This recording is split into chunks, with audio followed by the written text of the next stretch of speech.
Disappointed in you, Thane. I'd have thought you'd have had more fight in you. We are owed a large shipment of elysium from a smuggler north of the border. Bring the shipment to me, and I will forget all of the offenses Thane has shown me. We're traveling 25 leagues on the north road to the warfront. Alistair thinks you've got what it takes. The next time you drain the life from someone, it'll be hard for you to recover yourself. There's great power in you. I don't want to be different.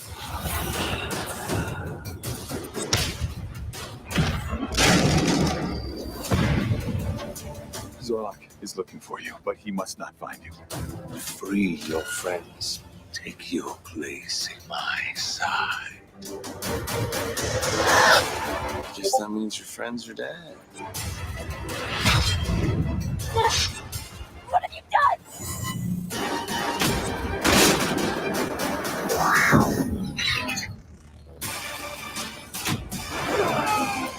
I'm not gonna make it.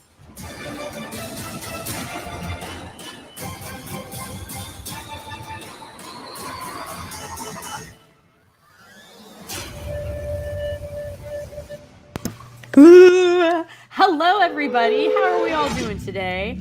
I hope that you are all just handy dandy like notebooks. Just kidding. For those of you that got that reference, I love you all the more. So I am back. We are talking Mythica 3, the Necromancer, and I am joined by Project Storytime once again. Was gracious enough to come back and talk about the third installment of Mythica. How you doing, sir? All right, how are you? Oh, I am so freaking excited. These streams become more and more and more fun for me because it's literally stuff that I love and just getting to share it with everybody, and we get to talk about it and we get to break it down. And quite frankly, like the fact, so this is number 3 of 5, and it is like, it's honestly, it is a perfect volume number 3. It really is. And it feeds the rest of the story going forward. But of course, we'll get into that a little bit later. And there will be some huge spoilers ahead, Eric, Becky. So if you don't want, I'll let you know when they're coming. Because there's a really big one. And I don't want to spoil it. And we can't really discuss anything without bringing it up because it's a big one. It is inevitable. It is inevitable. So everybody just hang on to your hats. Eric K, hello. How are you, Golden Wrench? I am humbled and so pleased to see you. Oh, look, there's Project Storytime. Hey, look, it's you. Oh my goodness. Jacob Ironside, good evening. Legionist, how art thou? Wonderful to see you. Do I see there's Raj. Hello, Raj. Evening. Cal G, what's going on? All right. I think I said hey to everybody that's currently here. If I didn't and I missed you, I do love you. So bear with me. Chris Persia. Where's Chris Persia? Where? Is here? Where? Chris, raise your hand. Class, know you're here. Oh, there you are. Hello, Chris Persia. It is showtime, and I am so freaking excited. I think it is a rule of YouTube that Chris Persia must be a wrench for every channel. Indeed. I think so. His full title is, in fact, the Great Golden Wrench of the West. That is true. Thank you. Oh, great wrench of the North, Chris Persia. I did not know this lore. Okay. It's because Eric K is also he is also a wrench for everybody. Cybot, what's going on? How art thou? Nerdscape is here. I miss Nerdscape. Hello, Nerdscape. Oh, there you are. Haha, right there, right under my nose. Sup? And Eric K, Chris Persia, and my Legionist. There we go. Sorry. My Lord Gravemaster says hello to you, wrenches, and how fantastic you are. And that is right, Raj. We respect the lore around here. Absolutely. Absolutely. Yeah, gotta respect the lore. Oh my Unlike gosh. All right. Amazon. Great Wrench of the Great White North has been fighting back ice giants in Jotunheim. I think it's Jotunheim, yeah. Jotunheim. Very well. And we already have 2 donations, and I am just beyond thankful and grateful and humbled. So thank you so much for the donations. I'll hit those right away because one of them's been sitting here since I basically opened the stream to the public 5 hours ago from Raj Williams for $5 Canadian. Thank you so much. Says, just started watching 3 movies, Lady G. Looking forward to the discussion, even though I'm behind, quote unquote. You're not behind. You are right on schedule. Look at that. So you'll be A-okay today. But I'm just saying, seriously, if you plan on watching these, I'm talking to you, Eric. We'll let you know, but you plug your ears and hum a tune. But there's Persia with the facts. There's Persia with the facts. Yeah. Jotunheim. Very well. Okay. It sounds like something out of a comic book. I love it. Lord Gravemaster accepts your well wishes and will offer them up to Odin as tribute. So congrats, Eric. So then, yes, but speaking of,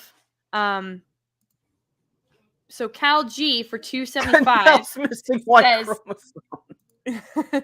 Yes, he's here frequently. I've never seen that one before. Yes, he comes frequently, and we love Kindle's missing Y chromosome. We appreciate him here. We could always use an extra Y chromosome since, I am a woman. So all Y chromosomes are welcome.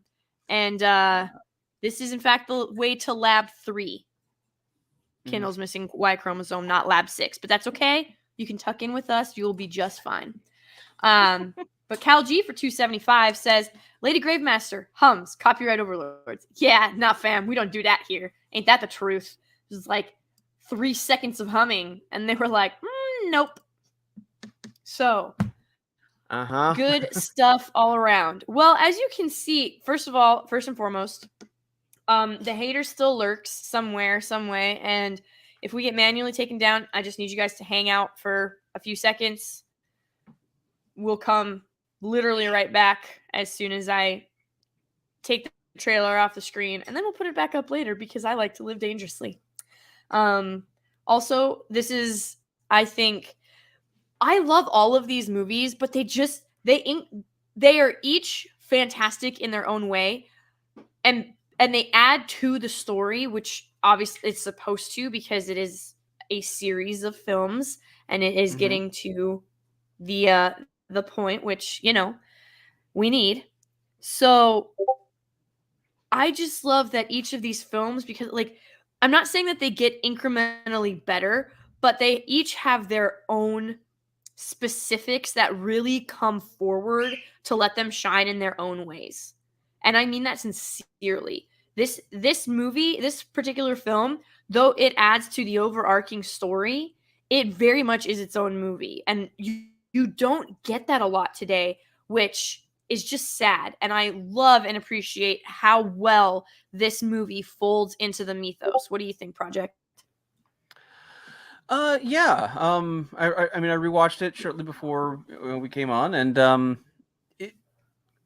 there were a lot of little things about it that I missed on my initial watch. It's much stronger than I remembered. Oh, good. At least it wasn't the other way around. Yeah. And the just the overall theme of greed that is just permeates this film. I thought it was a very well done take on how destructive greed can be without being, overly preachy. Without being overly preachy, and the villain twirling his mustache like. I mean, he does eat an apple. So there's that. there, he There does is do that. But and of course, as we hinted to last week, Kevin Sorbo is much more present in this film. He's got, gosh, I think he's in the first like full 10 minutes of the film, and pops up again at the end, and he gets increasingly more screen time as the films go on. But he is, as we said last week, he's Marek's mentor, her guide, her teacher, and he never tries to overshadow the story with like his own. He in fact, his character gives some much needed depth and background to this story. Yes. And exactly who it is that they're fighting, and what the Darkspore is, and why it matters, and what it took to save the world the last time the Darkspore was united. And of course, you've got Marek over here who's like, oh, I just, like I'm ready to fight. I want to go. I want to do this. As many young apprentices are. They want to like go and prove what they can do. And Go Junpei's like, no, you're not ready. And he gets this vision. And so he's like, hey, I need to, like, you'll be back here before sunup. And we'll continue training. And she's like, what? And he's like, before sunup. And he disappears. And you're like, what's going on? So she goes back, hangs out at the tavern. And Tila has left. Like, Tila is not with the party at the tavern. She has been off doing priestess things at this point in time. So we've got Thane, and we've got Deegan, and we've got Marek, and we got a tavern song. We get a tavern song, and it's a good one. I love tavern songs. It is also the end credits song, which, because I do like to live dangerously, we will play at the very, very, very, very, very end, so that I can clip it out, so that I don't get hit with a rightful copyright claim. Right. But we'll snip that out at the end, and it'll be fine. It'll be great. But yes, it's such a good song. And it's fun to listen to. They're having a good time, and it's funny because they're drunk, and so they're like mumbling the words, but then they'll like remember a word and they'll like shout it, and then they'll like go back to drunk mumbling. So it's just, the whole atmosphere is very laid back, very friendly. And so we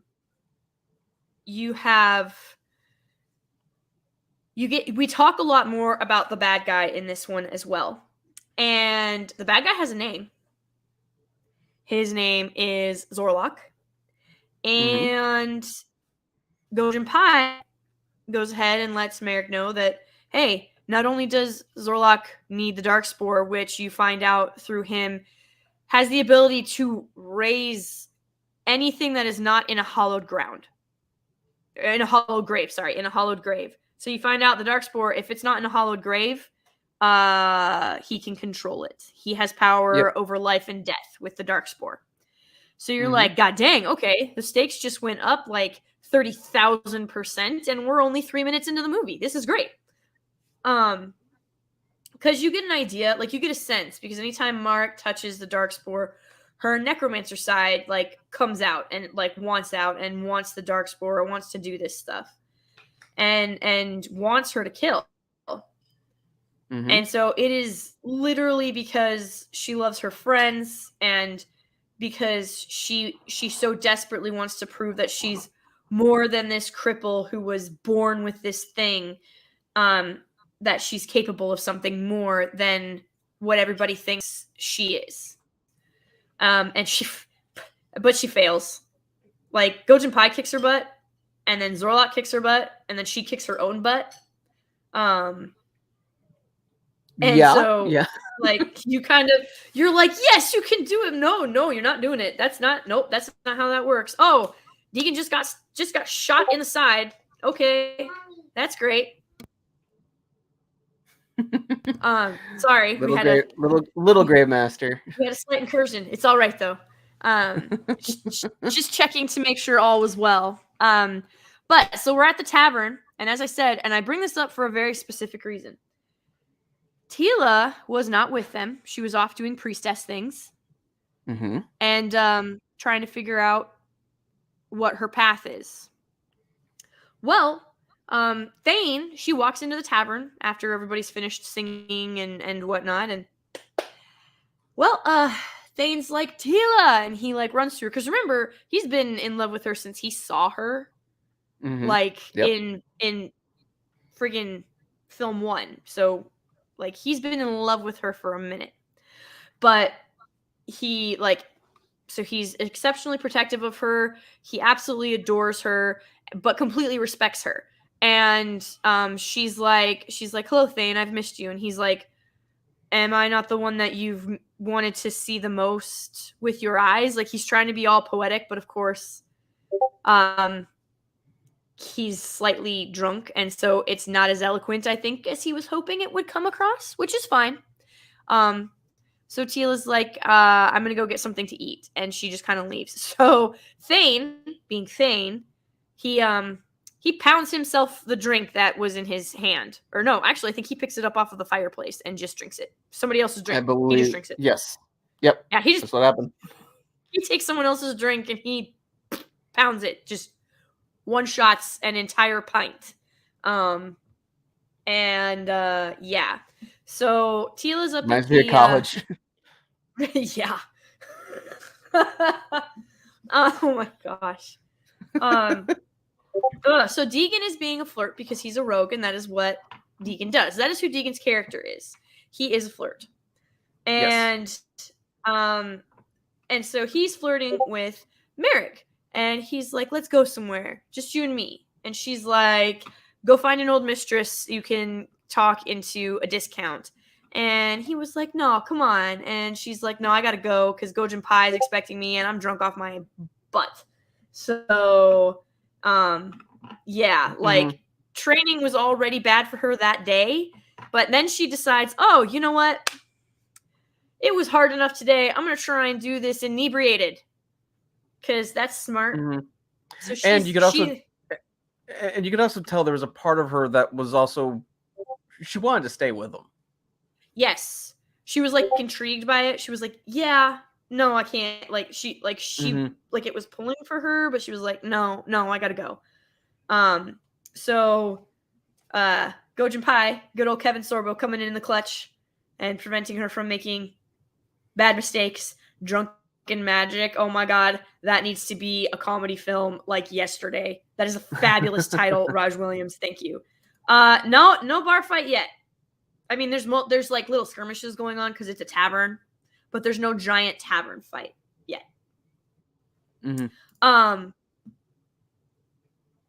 Yes. Yes. Alejandro, yes, they sing the tavern song happily the first time, and then it becomes the end song with a different tone. It's a very nice touch. Yes, the directors, the story group for this film, like, I love it because everything about these films is intentional. Nothing, like I said before, nothing is left to drop.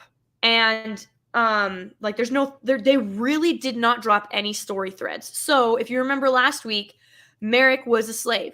Well, what we didn't tell you, which hopefully you guys have watched number 2 by now, The Dark Spore, and you know this, but so spoilers for Dark Spore if you haven't. Oh my goodness. They free Marek at the end of the last film by holding a knife to the Thief Guild's leader. And they're like, hey, sign this and give her freedom. And so he does it because there's a knife being held somewhere else as well. That's a bit further south. And so Marek is now officially free because he has signed the paper, whether it was on whether it was under duress or not.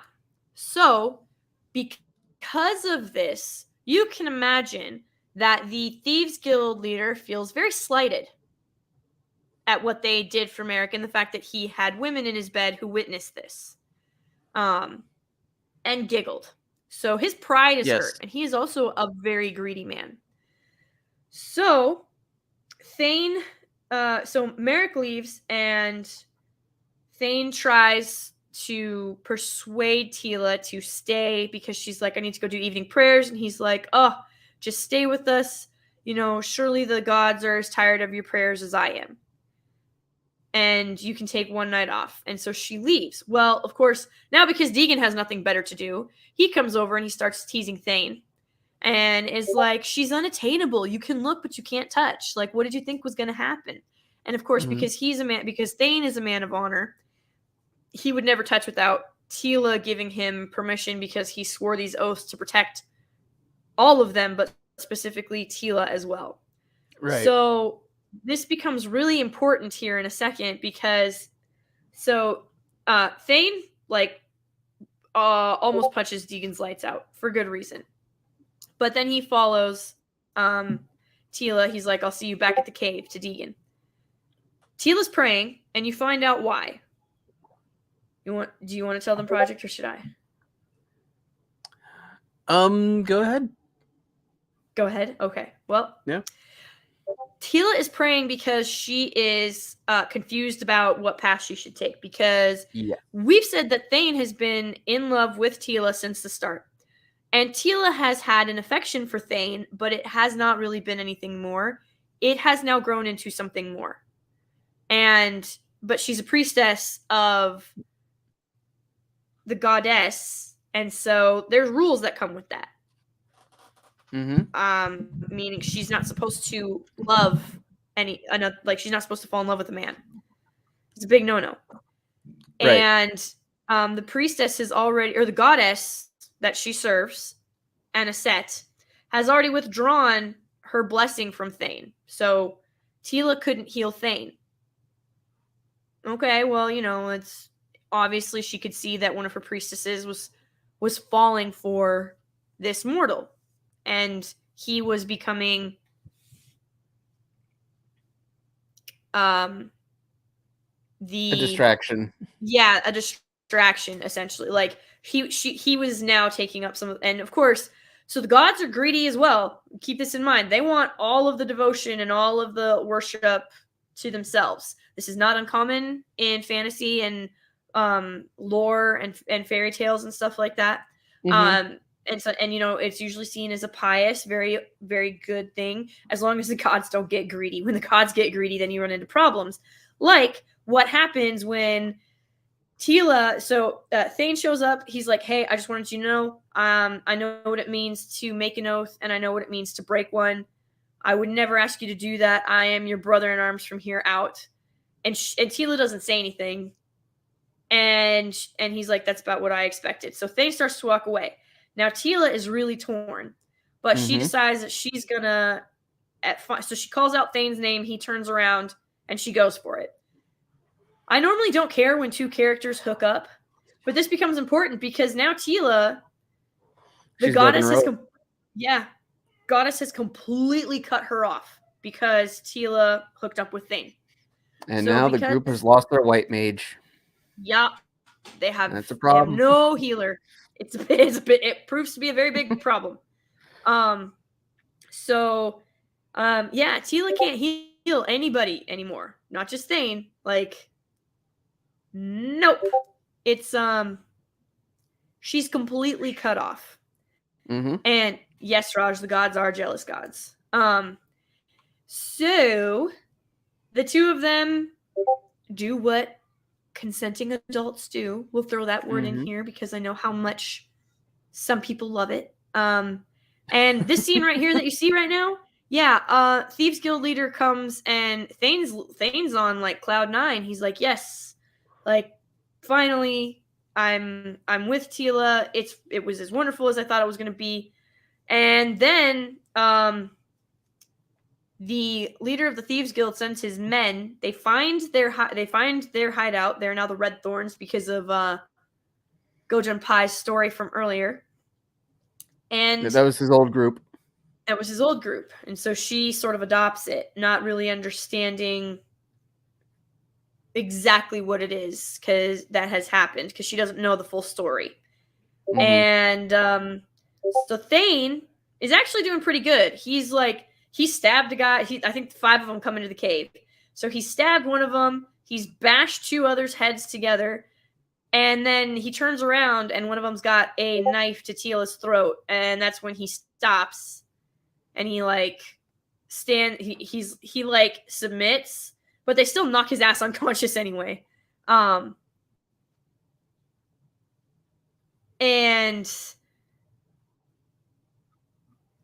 I don't have Discord. Do you guys hear a beeping? Yeah, I've been hearing it. But I don't have Discord. At least it's not on the computer. I have it on my phone. I mean, it does sound like there's some sort of notification coming in. I don't know what to do. You talking about that? Yeah. That would be Lord Gravemaster's Steam. He's downloading a game. Blame him. I can't. I'm sorry. I can't actually do anything about that. Actually, yes, I can. Hold on. If I stop sharing, and then if I reshare, but without screen volume. Here we go. You guys should no longer hear the beeping. But I can't shut off the Steam. Like, no, it's not. It's not Streamlabs. Okay, it just beeped again. Did you hear that one? No. No. Okay, so we fixed it. Yes, blame the.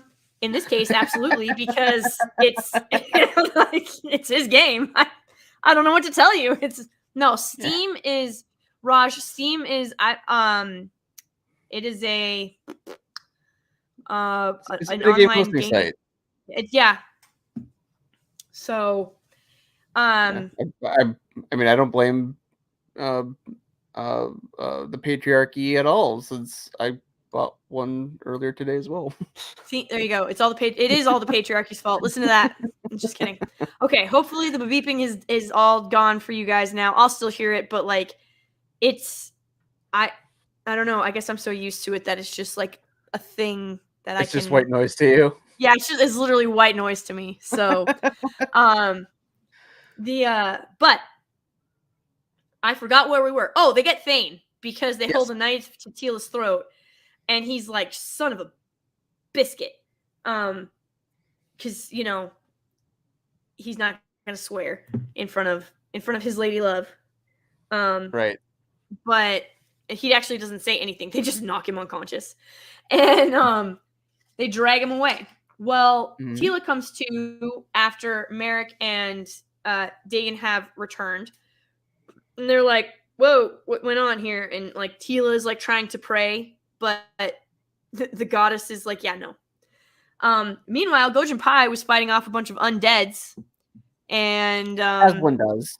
As one does.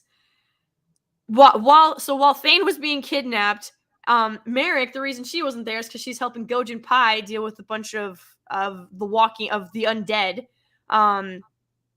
And she helps Gojin Pai does 99% of the work, as he should.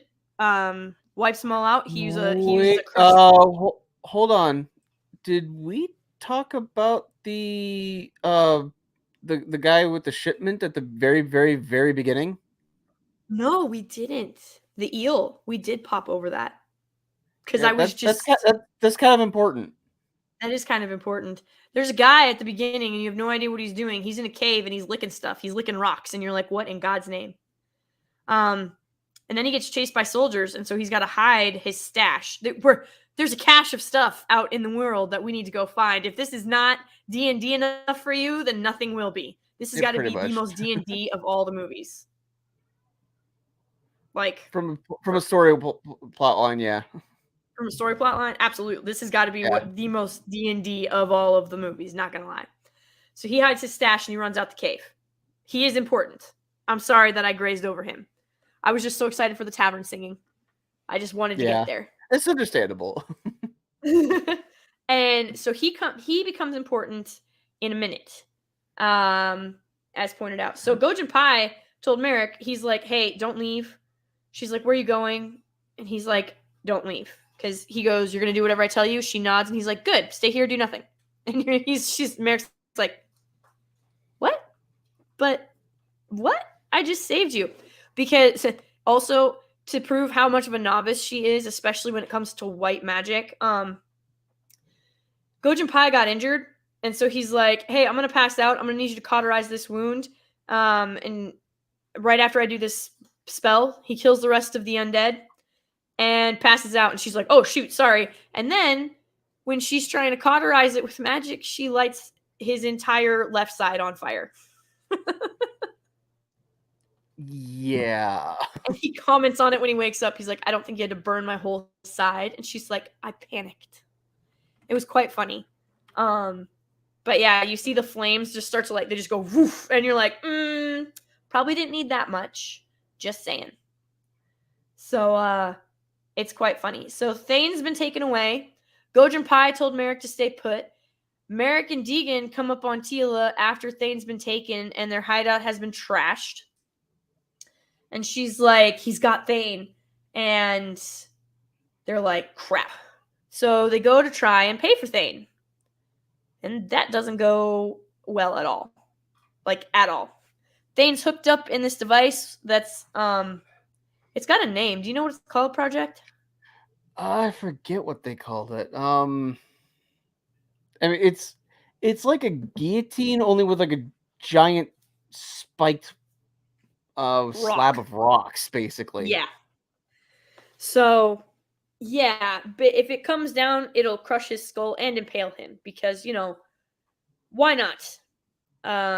Best of both worlds. It's efficient. Absolutely. Well, then, that dude right there, the asshole, eating his apple. He is like, hey, tell you what, you go get this elysium, which is what you find out the guy in the very beginning.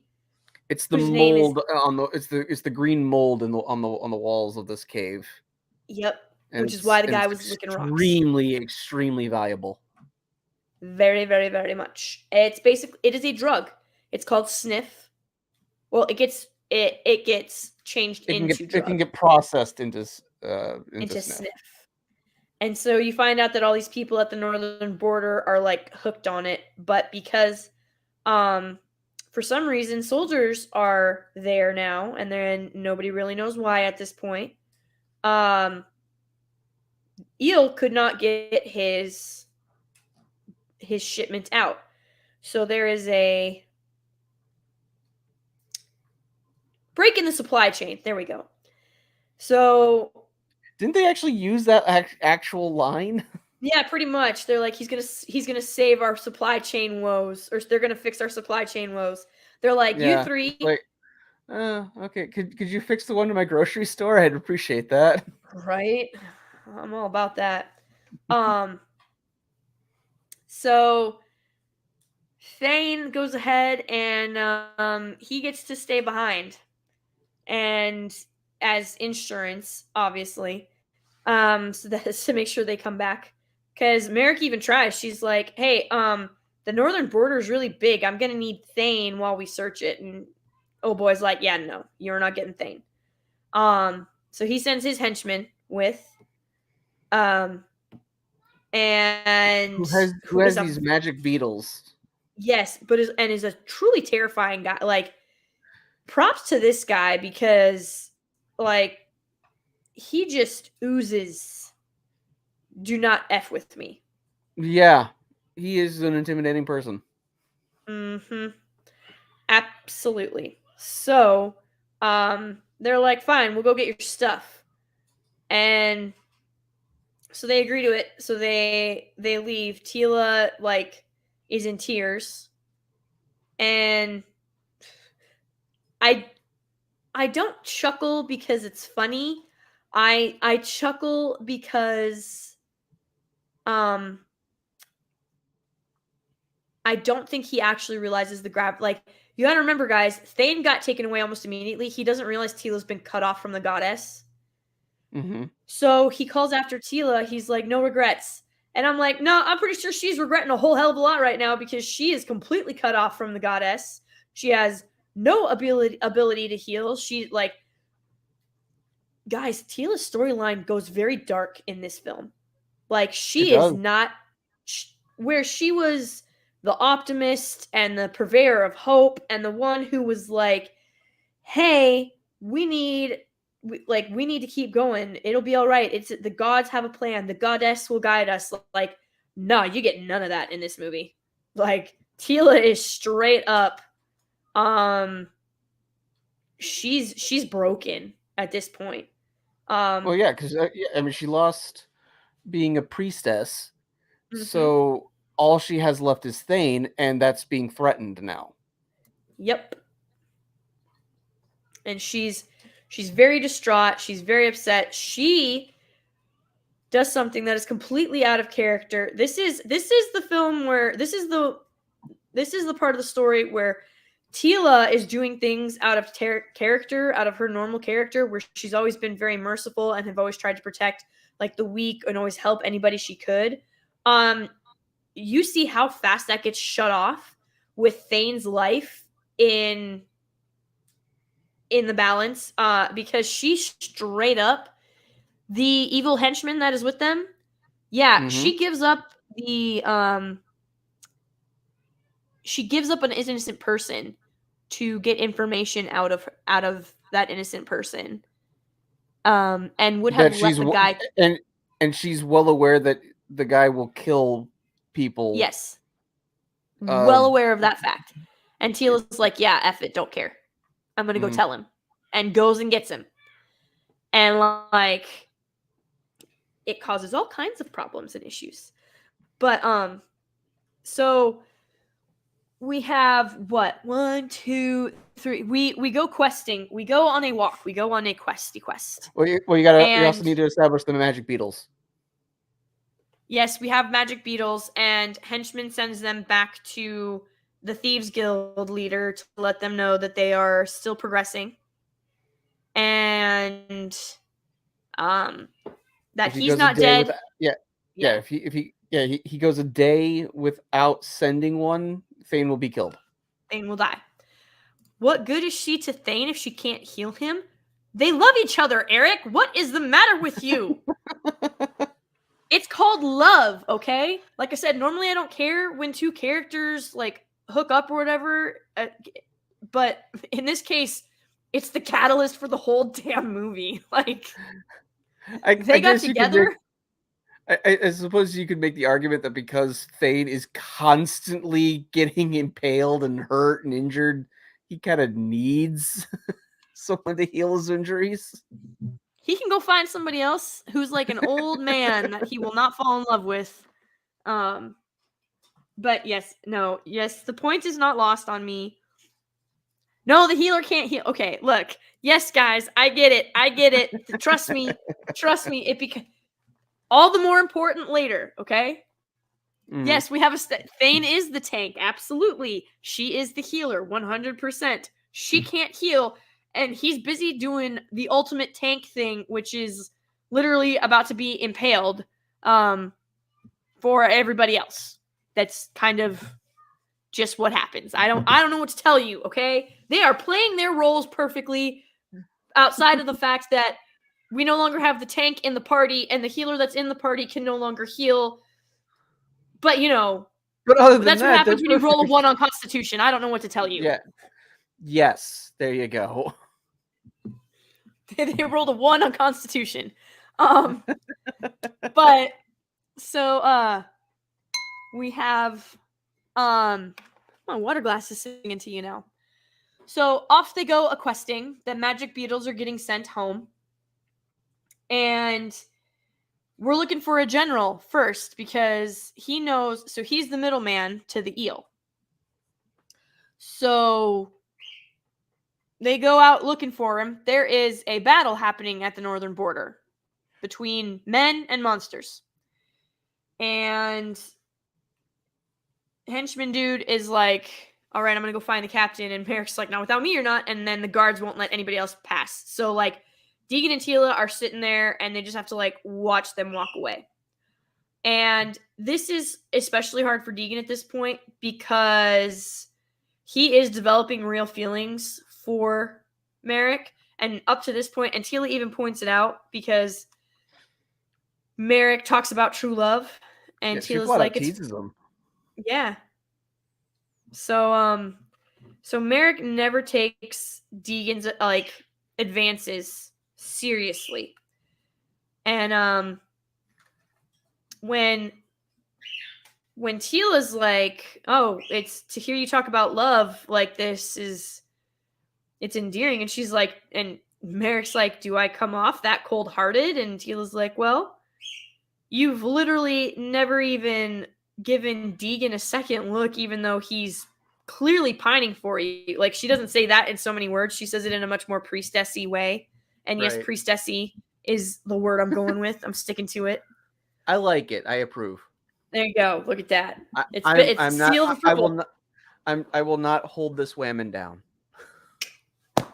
I appreciate you not stepping on me with your toxic masculinity, patriarchy Oh my goodness. stuff. I don't know how to finish that sentence. I don't know how these people talk. Like, when I'll let that. I'll wait for the Amazon Lord of the Rings for that.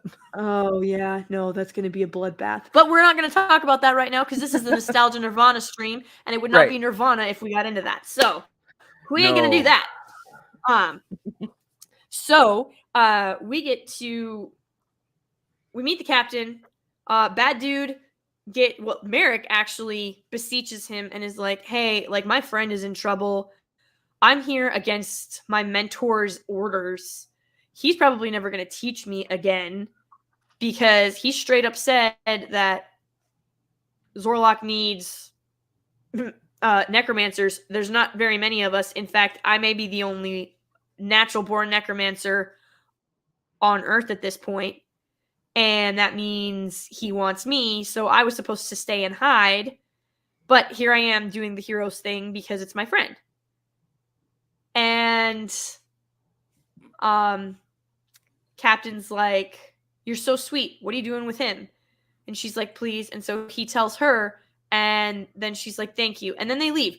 Captain is in a field hospital. That becomes important in about 3 seconds because old dude with magic beetles stabs the captain and then burns the entire field hospital to the ground. Kills them all. He's like, no witnesses. And he doesn't even flinch when he says it. Mm-hmm. Like, at all. Yes, Cybot. I appreciate Project letting me break that glass ceiling. It means a lot. And I appreciate Chris Persia bringing out the meatloaf. Oh yes. No, Tila does do that. I'm gonna let you. Tila does not ascribe to the meatloaf song. She will do that. She will do that. She will do that. She will kill innocent people. Like 1000%. Like, you dead. So sorry. Just kidding. Like, would Tila have so we find out where the eel is. He's hiding out at she becomes an anti-white mage. Yeah, very anti-white mage, very quick. Very quick. Like, snap of a finger. Like, oh, Thane's in trouble? I will burn the world to the ground and not flinch. That's kind of what Tila is right now. That's where Tila's at. So they go and they find out from the captain that he's hiding out in this whorehouse. That's like 20 or 30 kilometers away. And he's in love with is it Jessica? I think that was it, yeah. I don't remember. I cannot remember. Her name is leaving me now. But so they're off to see a whore at a whorehouse. I mean, they are questing, that is for sure. So They go, they find her, and the whore is the one that Tila is straight up like, hey, he told us to tell him if we found her, and we did. And Marek's like, he'll kill her. And she's like, he'll kill Thane if we don't tell him that we found her. So Marek's like, I'm not giving her to him. So then she goes to talk to the whore, and Tila's like, okay, I'm going to go tell him. Like, straight up ditches them and goes and tattles. Yeah, like, does Pretty not, much. no, yep. Whore's like, he's not here. I haven't seen him in 2 moons. I'm so sad. He was so much more. And Beetle Man is... Yeah, Beetle Man. I like, Beetle Man. Beetle Man. Beetle Man's like, that's a lot of food for a whore in the stocks. And figures out that Well, first he comes into the room and just goes, "You guys are all idiots. She's lying." yeah, like he's just like, wow. So of course he finds Amateurs. Eel. Amateurs, go. He finds Eel. He rips him out of the only hiding spot in the entire freaking room, which is the wardrobe. Seriously, in the back corner. It's like, did you guys not even think maybe he's hiding? Like you can forgo under the bed, because when Beetle Man kicks the plate that is below the bed, it stops. So there is no under the bed to hide under. It's an actual like solid state. It's bed. a solid wood. Yeah, it's a solid wood frame bed. Yeah. And considering the establishment and profession that occurs within that establishment, it makes sense that it is a solid state frame bed. Just saying. Yeah, that's good business sense. Exactly. So there's literally only one place in the room this guy could be. And so Beetle Man goes literally, like, and unnecessarily, might I add, because there was no lock on that wardrobe. He just punches through the door of the wardrobe and rips Eel out. Very unceremoniously too. Pretty much. And Eel's like punches through the door to grab him. Yeah. Like lets his beetles crawl in, waits a second, and then punches through the door. And I'm like, I feel like that was more to show off his Beetle's abilities and how many he actually has than for the actual purpose of waiting to see if someone was in there, because he could have just punched through the door to begin with, quite frankly. Honestly, I would have preferred if he sent just one beetle in and then have it come out and make a sound next to his ear, and that's when he does it, you're kind of implying that the beetles told him, yeah, he's there. Yeah. I hear you. Well, I think he was trying to listen for them to find something, and that's because he's got his ear next to the wardrobe, and then he turns his head back, and that's when he punches through the door.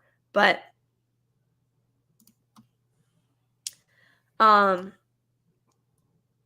Kevin Sorbo have the recurring theme of using a bow staff. He's using one here. He used a couple of times in Hercules and repeatedly uses it in Andromeda. If you ever watched an interview with Kevin Sorbo, the bow staff is one of his favorite weapons of all time. And since he's a producer of these films, I have no doubt that when he was like, hey, I want a bow staff, they were like, okay.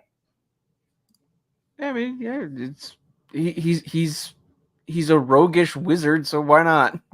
Yep. And he is efficient and effective with it. That is all that matters. Yep. So there's that. And then, so we've snuffed out Eel. He's agreed to take them to where he hid his cache of elysium, is what it's called in its raw form.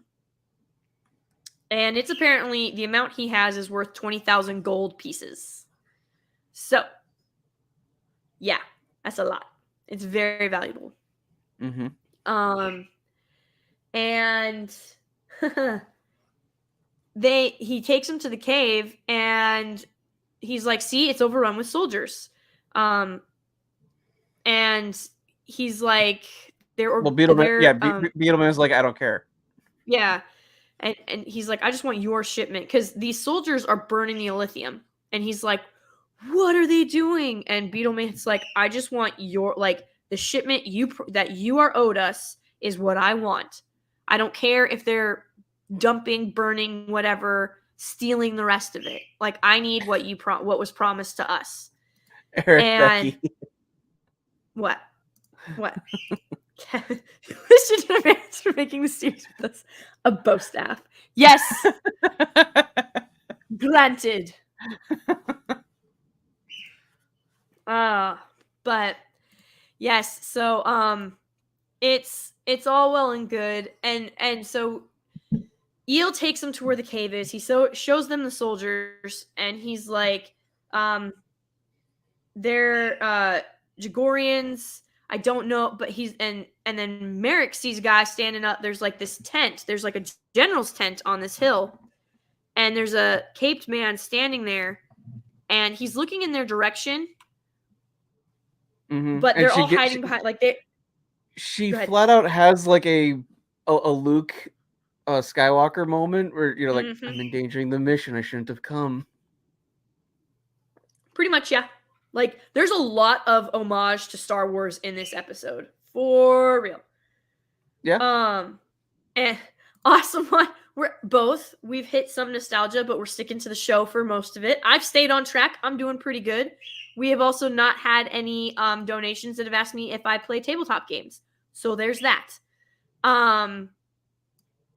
But that's also a nice segue into, we'll pause here for a moment. We'll keep you guys a little bit tantalized, and we'll go check the donation side. Cybot1552 gave 2 donations. Oh my gosh, donated twice. For $10 says, "Sup, Lady G. As a dedicated lover of pulp literature, Tarzan by Edgar Rice Burroughs is my favorite literary character. Might have harped on this before. How would you handle a Tarzan movie if you were in charge of one? What would be included in it, etc.?" This is how we get Ooh. derailed. These questions are how we get derailed. See what you do, awesome one? I went and checked the donation side, and now here we are with this fantastic question by Cybot1552. And I am going to say we're going to hold off on that until we get to the end of the synopsis of the movie, and then I will do justice to that. And, oh crap, you asked about tabletop games in your next one. All right. I will, I'm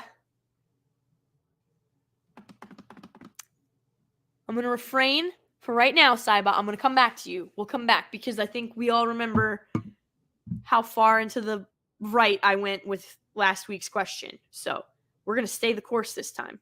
All right? We're going to stay the course. Stay on target. Stay on Stay target. on target.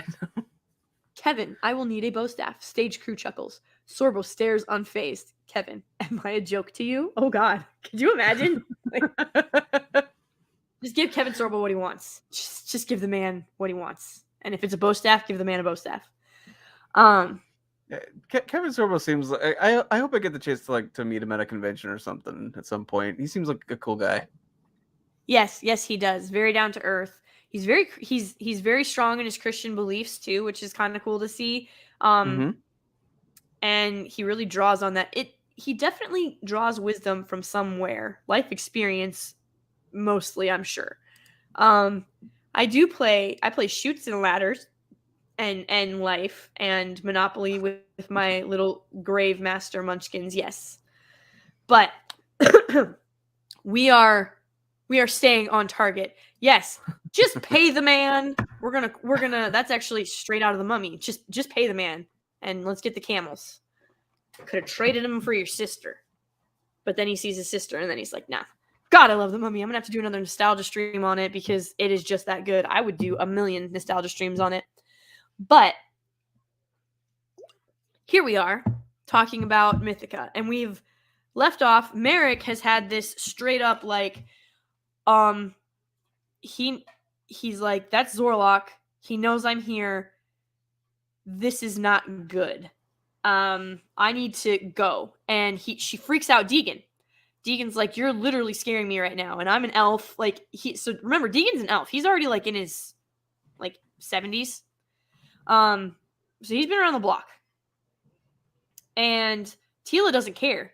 So here's Deegan being concerned, which is out of character, because Tila refuses to be concerned with anything or anyone besides Thane.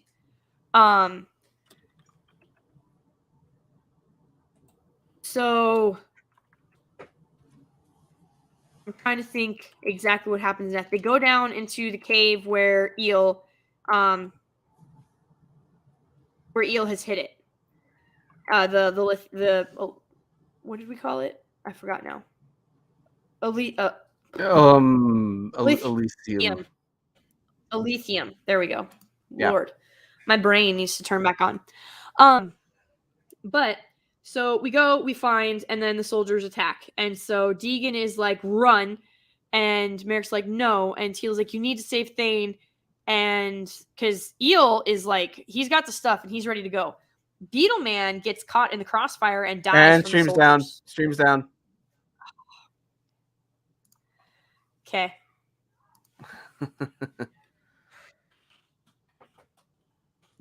I've been watching it on the other one.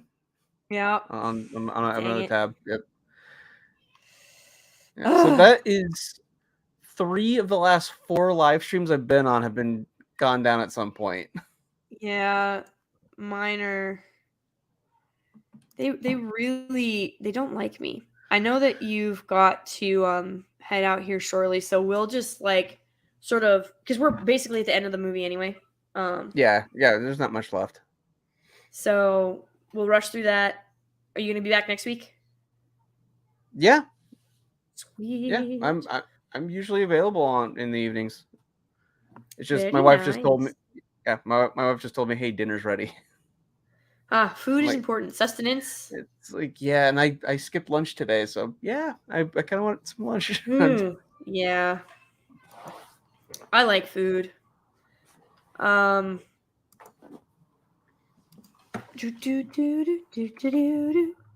would really like to know. I'm checking my email, and we're not live right now, so I can hum if I want to. I can hum if I want to. All right, so let me see. Because I should have an email from. Yep, here we go. Live stream copyright notice. Your stream has been interrupted due to a report that you may be showing copyrighted And we're back. material. We're back. Okay. Hi, Back up. guys. I was literally just checking my email, and I was manually reported again per the email as I read it to Project Storytime. But 'tis neither here nor there. Keep us down. Yeah. And Chris Persia, yeah. Oh, I got taken down multiple times for playing a public domain film, which got claimed. I kept getting a copyright claim from a German media company. Like, what? I mean, you know, the Deutsch German, they're very stringent about stuff. Apparently. What? Persia. Like hashtag blame Joss. Yeah, Cybot, I don't know. Like it is what it is. That's all I can say, quite frankly. Yep. I don't know who wants to bother with my because like if it was really that bad, YouTube something would like auto generate on YouTube. Like they're gonna just start automatically pinging me on copyright stuff because I've been manually reported so many times, I think. But yes, Chris Persia, someone manually report according to the email that I got. They said that it was reported that I may be stream. It doesn't say automatically. What is it? Not sensed. What is the word I'm thinking of? Detected. There we go. It didn't say automatically detected because I've gotten those before. It says it was reported that you may be streaming copyrighted material and without permission or whatever. And so yeah, like you know, as I said before, it is what it is. We can do the still thing again here. I'll bring it back up, but it'll just be the title. We'll get rid of the other trailers. And this is on Arrowstorm Entertainment's website. So like it's not even playing off of YouTube. It's playing off of their website. So that makes it all the more hilarious. But anywho diddly dunk, we were right at the part where Eel has got his cash. They've gone back, they've retrieved it. Right. And they get ambushed by the soldiers. And Teal's like, we got to save Thane. You need to run. And Marek's like, no. Well, Eel's not going to stick around. Eel knows the caves because, remember, he mines this stuff. So goes ahead and he starts to take off for the caves. And Deegan's like, don't be a fool. Run. Like, go after him. We can't lose him. So Marek follows Deegan and Tila, who now has a dagger and is literally going stabby stab on people. Like because she's a priestess, they are trained in self-defense. She She's offensing. She's not self-defensing. She is offensing and offing people. Like, she is sending them to meet the goddess. She goes brutal. And Beetle Man gets caught in the crossfire. He dies. Well, Tila, for some reason, He got caught up in the crossfire. He did get caught up in the crossfire. You like that? And he dies. Well, Tila, for whatever reason, decided she was going to ask him questions, and it's apparently the nicest anyone has ever been to him ever. They've always used him for his abilities or his intimidation or whatever it may be. And so she's like, "What are you feeding them?" And so they strike up a conversation. This happened earlier. And he's like, "I promise you the beetles are clean. Like, they're friends to the farmer and to the herdsman." And so you find out that this man does care about something, and it's his beetles. He's been raising them since he was a boy. Their species. So he gives a beetle to Tila so that they can have one more day to try and get back to save Thane. And he does that for Tila, and then he dies. So he gets a little bit of a redemption arc, which is interesting because he has literally cared about nothing and nobody up to this point. But now I guess since he's dying, this is going to be his last gesture. So he's dead. Marek's taken off with Eel into the caves. Eel's the only one that knows the caves. Marek doesn't know where she's going. And Deegan and Tila are fighting. Deegan takes an arrow in the side, and they get captured. And they are going to be used as bait to lure really out. should have collapsed a lung. Yeah, yes, he should have. Yeah, I don't know. I guess we'll blame that on him being half elf. I don't know. Oh, okay. That makes sense. Because I mean, I don't have an answer for that other than he's half elf, and he can somewhat semi heal himself. Right. Oh, Cybot in Viking Akia land, so you're off to go to bed, but you're looking forward to answers to. Oh, well, I'll tell you what, Cybot, I will wait and I will answer them next week first thing. I hope that's fair. If that's cool with you, let me know. And literally they will be the first things that I do if project's cool with that next week. Yeah. I'll hit those absolutely immediately first. Oh my God, Eric, you were killing it tonight. Yes, it did not penetrate the plot armor. There you go. So Marek gets lost because Eel ditches her after they find the third piece of Darkspore, which you find out is actually this ancient, very evil Necromancer king's heart. And so the Darkspore, it is the source of the elysium. Yep.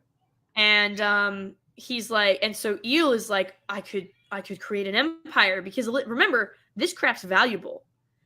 And so she's like, no, it's evil, it's dark. I'm gonna go take it to Gojin Pai. He'll know what to do with it. And why she would say that out loud, I have no idea. Like, she should have just taken it. And then turn her back on him. Turn her back on him. Marek, what are you doing? So of course he is gonna do the shady, wormy thing to do. He bashes her in the skull with his torch, picks up the Darkspore, and leaves her for dead. Because there's cave demons running around. And Marek comes to, and she doesn't know her way around. She gets lost. So before she ran off, Tila had given her. She does have her LED staff though, so that's helpful. Yeah, she's got her LED. Gojin Pai gives Marek her own bow staff, and she lights it. It's an LED staff. It's pretty great. I'm not gonna lie. I mean, at least it's not a flashlight. I'd want okay? it. I'd want that. It looks cool, right? Absolutely. Yes, exactly, Raj. Curse your sudden but inevitable betrayal. Obviously, like, he's the only one that knows the way out of those caves. He could have, like, I'm surprised it took him so long to knock her unconscious and ditch her, quite frankly. So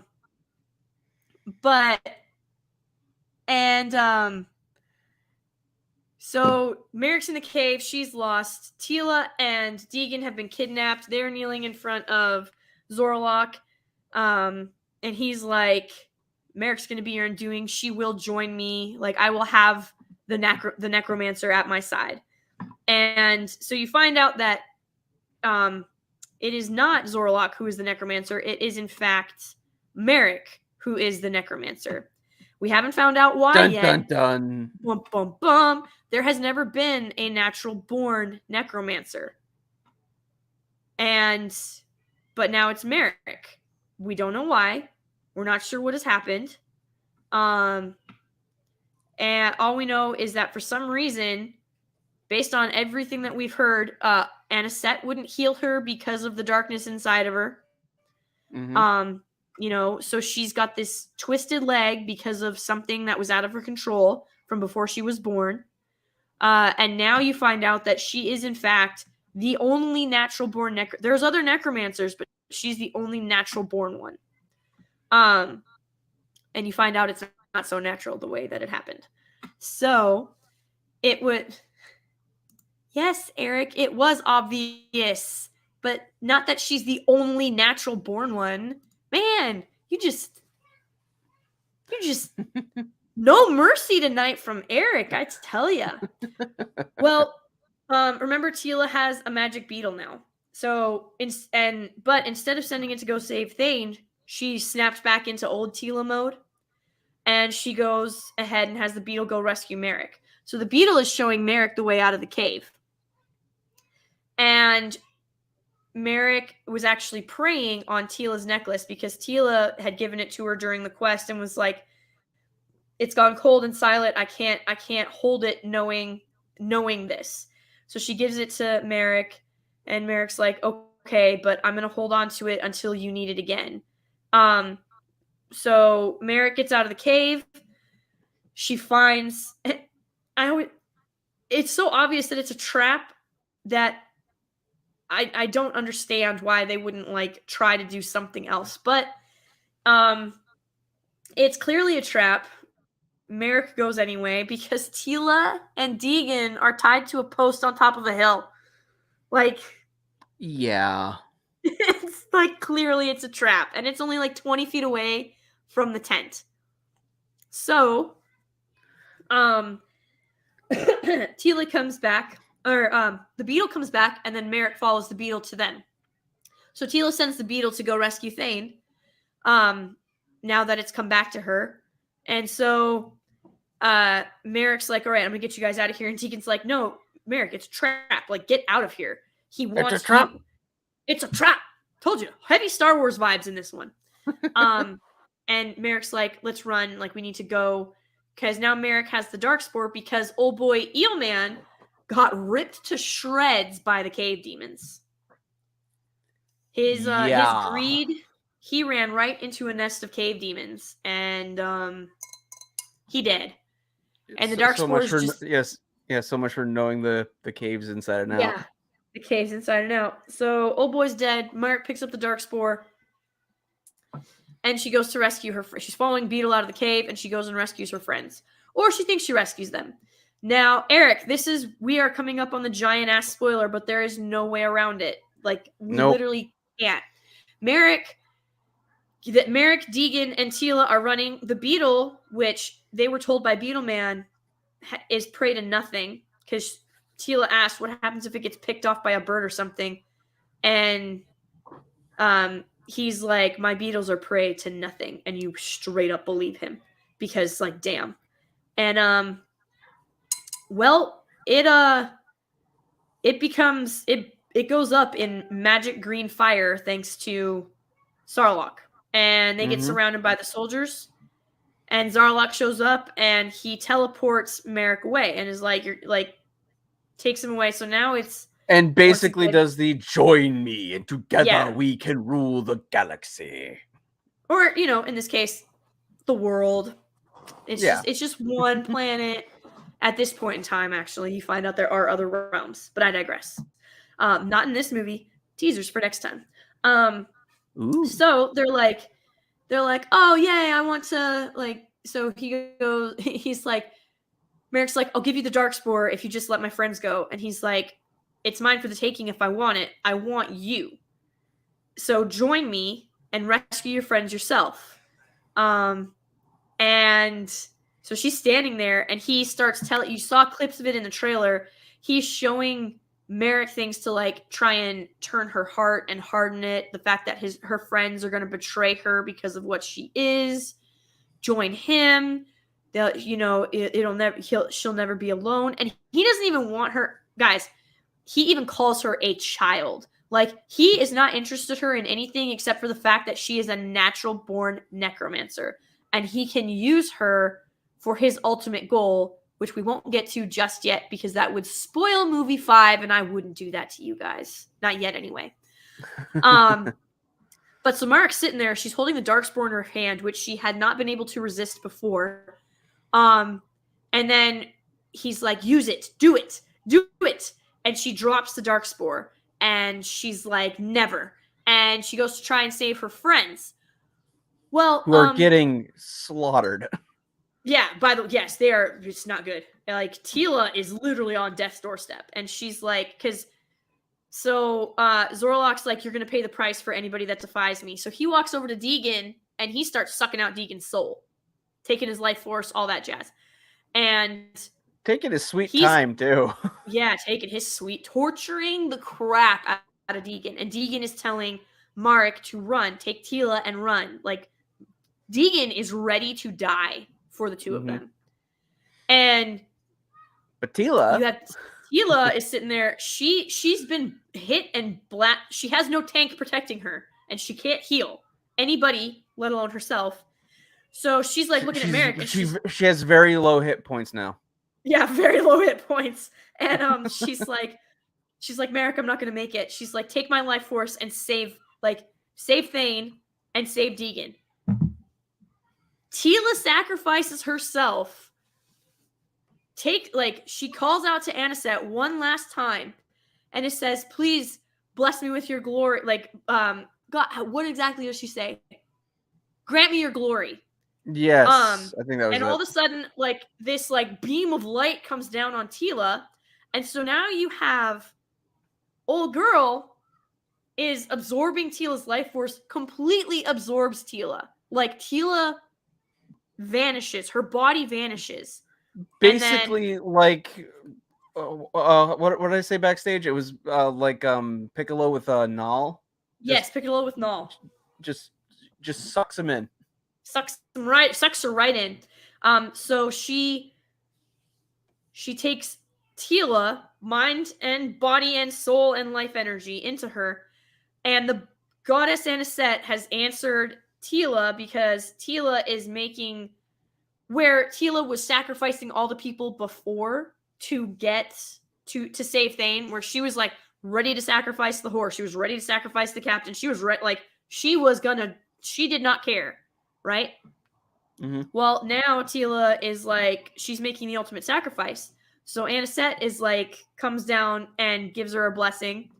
And Marek turns around, and instead of the black and blue that we have grown accustomed to with the necromancy power that usually happens when Marek is tapping into that, Marek is gold and on fire.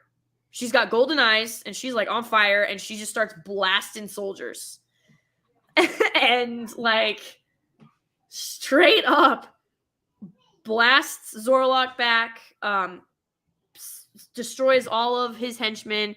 Zorlok bounces because he's got the third piece and is she became the legendary Super Saiyan Necromancer. Yes, the legendary Super Necromancer goddess. She goes goddess mode for a minute, and it's actually pretty freaking cool. And so she gets Deegan up, or no, she collapses, and Deegan, who has not before Sarek or no Zarlok does take the Darkspawn and disappears with it. Yeah, so Zarlok bounces with the Darkspawn. And Marek... Becky, oh no. All the Jedi are inside her. No, just the one goddess. And not even the goddess, it's a priestess. So, just saying. How dare you make me think of Rey. Hey, you know what? I'm not seeing that movie, and I'm not gonna. So, not on the nostalgia stream. Bad Eric. Bad Eric. Save that for a different, not happy stream. But yeah, so Marek collapses. She is absolutely just destroyed because she had to, like, at the fact that, and she's crying. She's like, I killed her. I killed her. And Deegan's like, no, Tila sacrificed herself for us. It is okay. Like, you did everything right. But like, Marek's done. Like, Marek is just done. Like, this battle wiped her flat out. So Deegan gets a horse, one of the soldiers' horses, and he basically rides that thing to death. Because the Beetle's dead, so they only have until sundown to get to Thane, and they've been out and about for a while.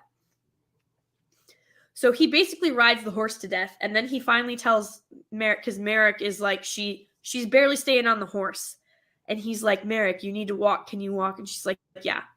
Well, then we jump back to Thane. Old Guildman is like, yeah, I didn't get a beetle. Looks like you get to die. Your friends are dead. And Thane's like, I'm going to kill you. And the Thief Guild leader is like, I believe you, which is why I have to kill you right now. And then the doors... fair. I mean, it's logical, for sure.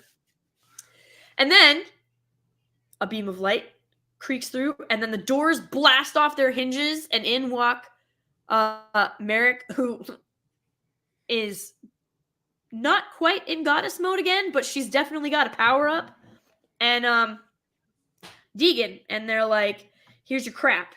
And now give us Thane so we can go. And Thane's like, where's Tila? And he's like, we'll discuss it when we're out of here, old friend.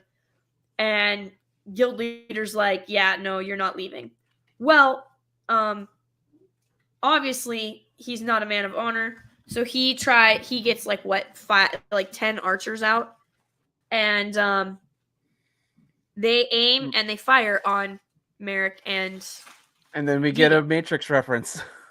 We kind of do, yeah. She stops the arrows, and then they vanish, and then she goes back into goddess mode and kills all his henchmen. But Thane gets a little bit of vengeance. Deegan gets Thane out. Thane finally gets to do something. Yeah, Thane gets to do something in this one. Yeah, and outside of Tila, he finally gets to do something. Oh, that's harsh, Project. True, but harsh. So Deegan gets him down. You're fine. Deegan gets Thane down, and Thane's like, "Where is she?" And Deegan's like, "She sacrificed herself for us, old friend, to save you. I'm sorry." Mm-hmm. Thane is now pissed. So he picks up guild leader, and just wails on him. Wails the ever-loving piss out of him. Then drags him over to the contraption that he had him under, and then drops the spiked rock on his head. Just takes out the guild leader. Which was absolutely the right thing to do. This guy was not going to let this go. 1000%. So, evil asshole guild leader dude is dead. And Marek returns to Gojin Pai and says, you were right, I shouldn't have gone, I'm sorry. Gojin Pai's like, well, I know where the fourth piece of the Darkspore is, and there's no way that Zorlok can get to it. So we will watch, and we will wait, and we will train. By the way, through this whole thing, Marek has been getting trained by Gojin Pai. So everything she's learned is like, it is within the capabilities that she has been trained to do, essentially. Oh, excuse me. But, so we get to the end of the movie, and Deegan's like, what's the plan? And she's like, Zorlok is immortal. He breathes, he sleeps, he eats, and then Thane comes out in all of his soldier regalia that he hasn't been in for a hot minute. And he's like, he bleeds. And I'm like, yes. And yeah. Thane's like, there's nowhere in the world he can hide from me. And that's the end of the movie. And you're like, I am so ready for number 4. So ready. Sorry, I yelled that a little loud. It's an excellent cliffhanger. Mm-hmm. And so that's why we couldn't skip over the giant spoiler that Tila dies. So there's stakes in this movie, and those stakes are held up. And what's great is the next 2 movies also have insane amounts of stakes that also hold up. Like, it's not like, the stakes mean nothing now. No, the stakes just get higher, and they do mean a crap ton. It's so freaking fantastic. Excuse me. But overall, what's your impressions of the Necromancer project? Overall, I would say it's still pretty good. I don't think it's as good as the second one. As Darkspore? I don't think it is as good, but it is pretty solid, and I like that we have kind of a falling of the character that's been like the moral compass so far. Like, Yes. what happens when the moral compass has a failing? And I like stories like that.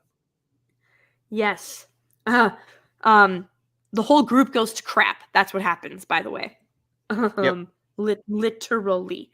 So, Eric, Thane loved her, not just because she was his healer. Oh my God, it's good to know where your priorities are, sir. So, you gotta be concerned about the healer in your group. You do. Like we said, she has very low hit points now that Thane is not there. Just saying. Mm-hmm. So, yes. Oh, Raj, the whole thing is a very cool series. It is absolutely very cool. You guys Eric, you're in for a treat this weekend when you watch the rest of the films. I guarantee it. I know you have to bounce, Project. And I do. I have dinner waiting. Yeah, I've kept you 8 minutes longer than I meant to, but we got to the end. Yep. And what is your favorite part of what's your favorite part of the film, of this particular film? My favorite part of this particular film I would say it's the I'm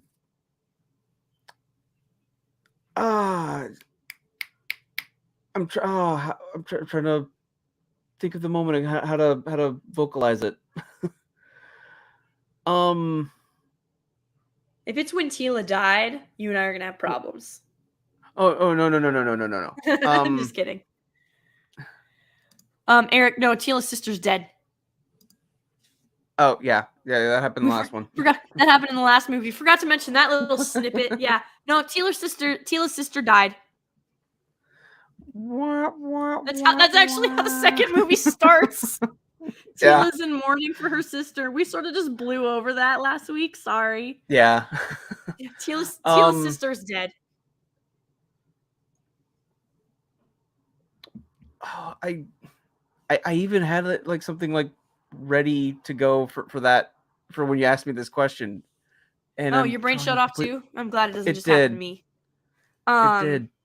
But I'll tell you, my favorite part is when and it's not going to be for the reasons that you think. I'm gonna let you guys know. I love Thane and I love Tila. Marek, I love her too. Like, I think the casting for this movie, for these films, was fantastic. Gojin Pai it's Kevin Sorbo. How could you not love him?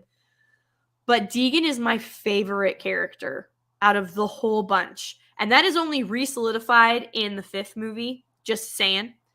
But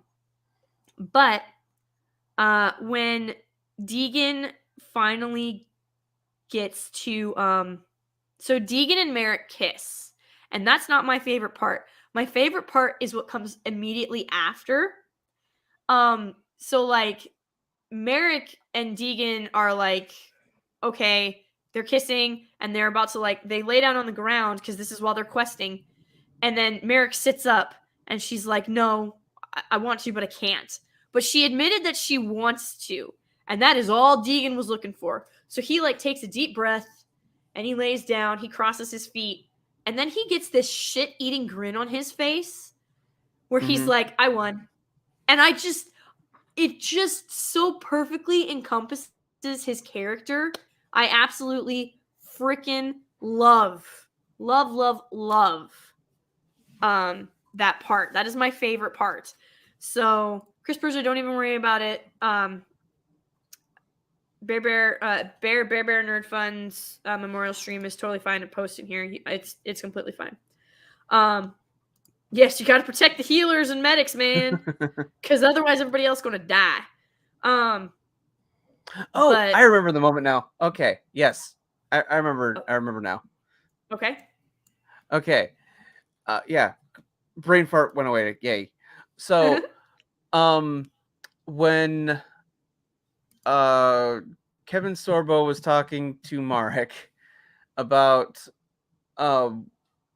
his his band that he called the Red Thorns, and then how they were rich and powerful and everyone respected them, and then at one point he had to sacrifice one of the members in order to get the job done, and then after that's when the group dispersed. That story foretells what's going to happen later in this movie. Yes. I like that. Heavy foreshadowing in a very narrated. That is good. I like that project. Outstanding. Did I? My bad. Uh-oh. Which one? I used a swear word? I didn't think I did. I don't remember saying a swear word. Did I swear, Chris Persia? Uh-oh. I guess I'll have to take your word for it. I don't know.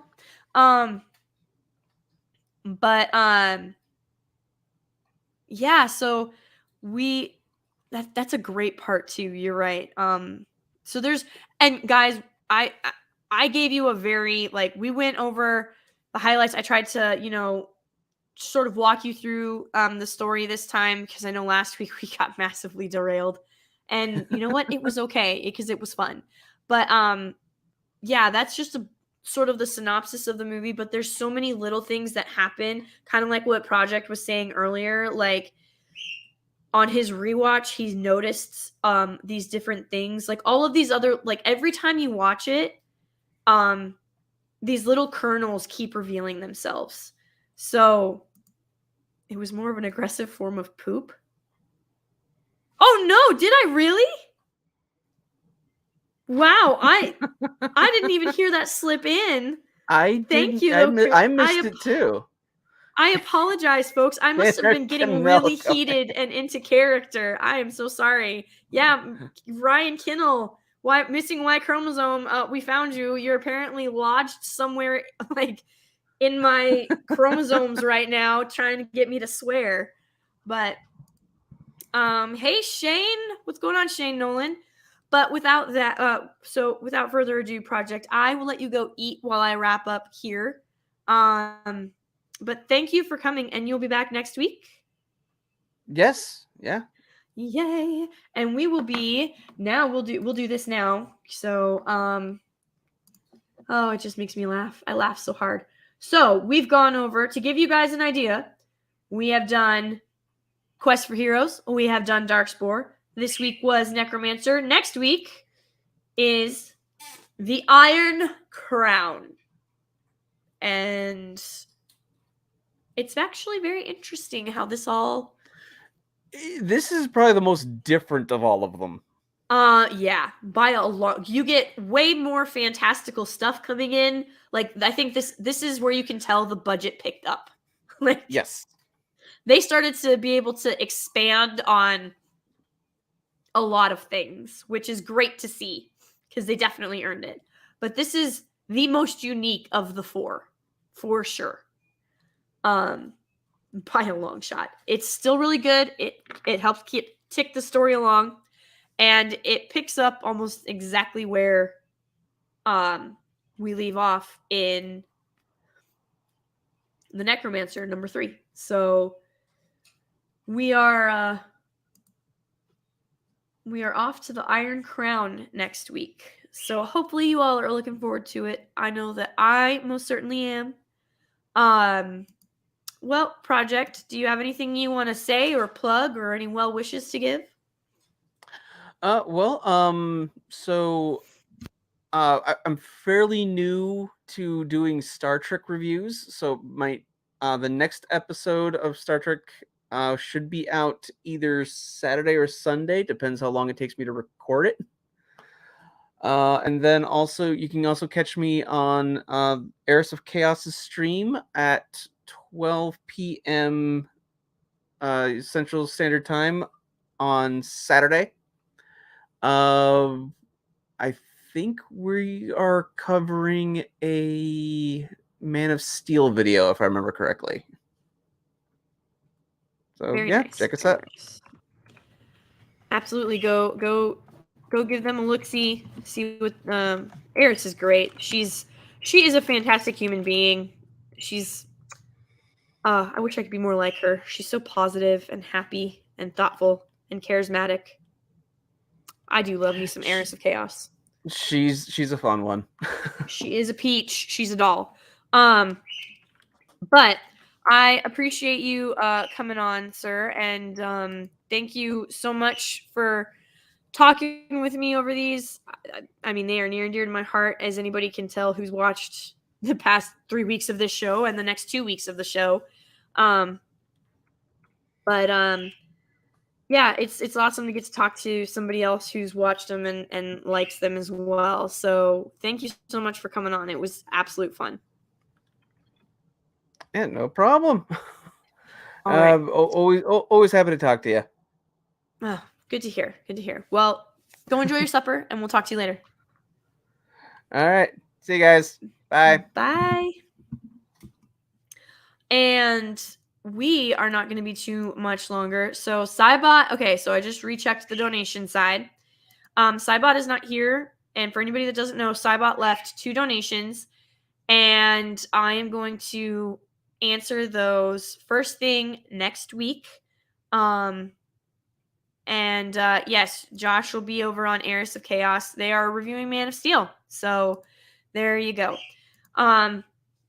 This movie, guys, first of all, I appreciate all of you guys hanging out with me for the last 90 minutes. I know that these ones have been running a little bit longer. It can happen.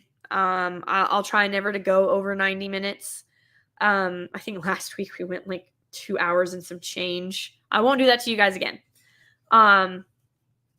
But these nostalgia streams, it's called Nostalgia Nirvana for a reason. And this is supposed to be stuff that we can reminisce and be happy about and happy with, and find things that we can choose to love or remember that we did love, and where our dollars can be wisely and constructively spent. Because, remember, guys, there is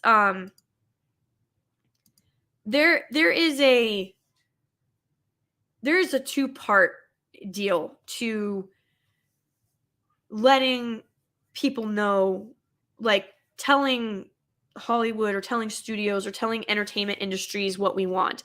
It's not just closing our wallets to the things we don't like. It is opening them for things that we do. And if you're new here or you've never heard me say this before, it's going to be repeated on pretty much every Nostalgic Nirvana live stream. There we go. I want you guys to find things to love, because escapism is necessary for sanity. That's why one of the most effective psychological tortures is to not let you dream. Okay? That it is one of the most effective methods of torture, because you can literally not escape from what is happening. Not only do you start to hallucinate and go crazy and become disoriented, but you can't escape the reality that you are in. And essentially, that is what Hollywood has been doing to us for the past about, I'd say, 8, if not 10 years. They have essentially told us it is not okay to dream. They've told us that it is not okay to hope for better, or to dream that we could be something greater than we are, or to be part of something greater than just ourselves. And it has done severe psychological damage on a societal level. So yes, these streams are small. Yes, I'm sharing stuff that I love, and you know, um, people laugh at I have gotten a few messages where people are like, you should just stop. Like, nobody watches anyway. These streams are ridiculous. Nobody cares. You know, the usual stuff. And no, I'm not going to do that, because this stuff matters to me. This is stuff that I love, that I enjoy, that I want to share with others to help lift them up. And the fact that you guys come back every week and you hang out with me and we talk about stuff that is true escapism, true entertainment, and I can just feel the love from you guys. It's worth more than I can say. It means more than you will ever know. And it's so great that, I mean, Eric, you're going to get to watch these for the first time, the rest of these for the first time this weekend. I'm so incredibly pumped for you. Raj has bought the films and is getting to watch them. I mean, I'm hoping that this has brought you guys not just joy, but the fact that you can always go find something worth something worth your time and your money. You do not have to settle for what is being pushed out right now. And that is why they are trying to erase all of this and, you know, convince you that nothing existed before 2012. There was no good entertainment. There was no what's the word? Inclusive entertainment before 2012. Like, they're trying to convince you that everything was evil before they stepped in. And it's not. There is so much there. There's lore. There's so much rich lore. There's joy. There's entertainment. There's excitement. There's adventure. On this channel, guys, unless you are a horror fan, I'm not going to cover very many horror shows, if we're going to be perfectly honest. Like, The Mummy is classified technically as horror adventure, but I'm not going to do a whole lot of horror. You're going to see big time fantasy, sci-fi, action, adventure. And that's just going to be how it is, because these are going to be fun. These are going to be exciting I hope you guys are finding them exciting. And, you know, like, I want to be able that when you have something that you love, you're supposed to share it. You're supposed to be like, hey, especially in fandom, you know, you're supposed to be like, hey, I have this thing. I really love it. You should check it out. And, like, we're protective with it because we don't want you to, like, mock it or belittle it or destroy it for us. But we also are so passionate and so excited to share the things that we love with others, because we want that same joy to be brought to them. That's the whole point of these streams, to help you guys discover stuff. Clay, I'm so happy to hear that you watched the movies over last weekend. That's so exciting. Yes, Eric, The Mummy is classified as a horror adventure action. And have you watched that? Yes, that is it's scary.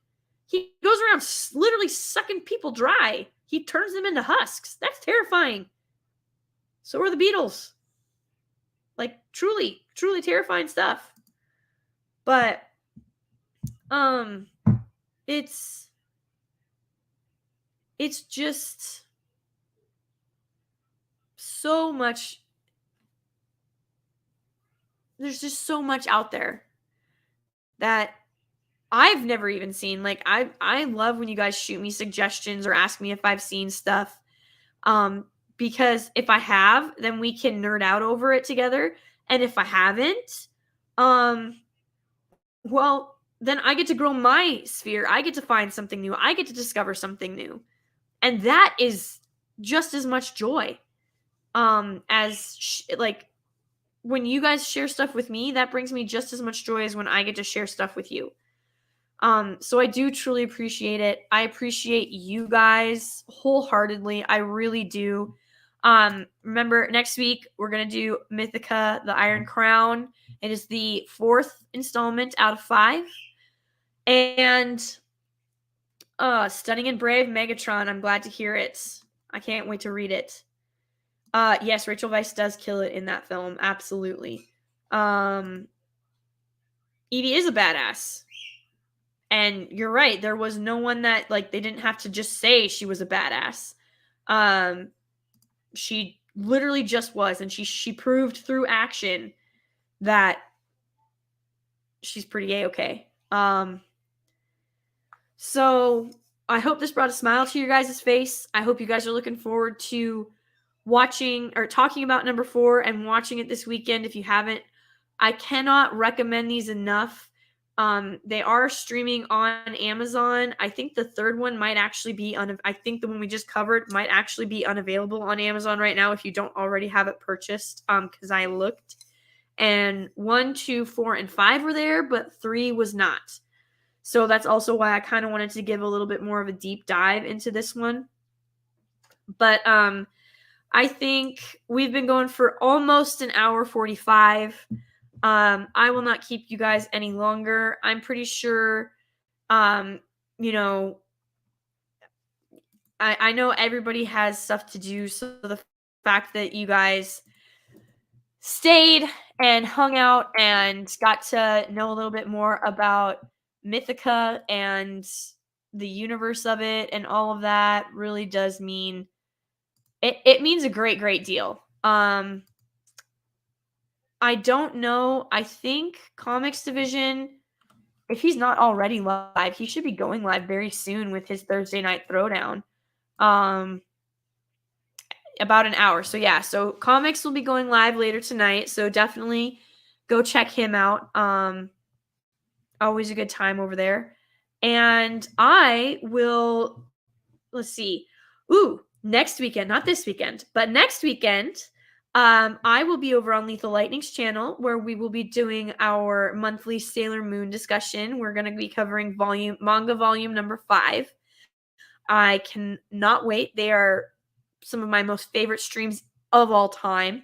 I love talking to Lethal about, and I love Sailor Moon. So it's the best of both worlds.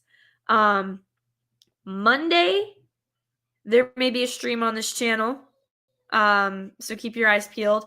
And I have like 13 videos that are in some form or fashion of development. So I'm working on it, guys. I appreciate your patience there, but there'll be definitely more videos to come, especially Lord of the Rings and some Wheel of Time. And I have one that's called The Color Blue that I'm kind of excited about, but I need some help from somebody on it. So we'll have to see when that actually comes out. And yes, the new Sailor Uranus Canal. Kindle. Yeah, I love that new thumbnail from Geeks and Gamers with Ryan superimposed onto Sailor Uranus. So I appreciate all of you. Thank you so much. And you gotta love Midwest goodbyes. They last forever. But thank you for hanging out. I hope you guys truly do go and enjoy these films. God bless. Godspeed.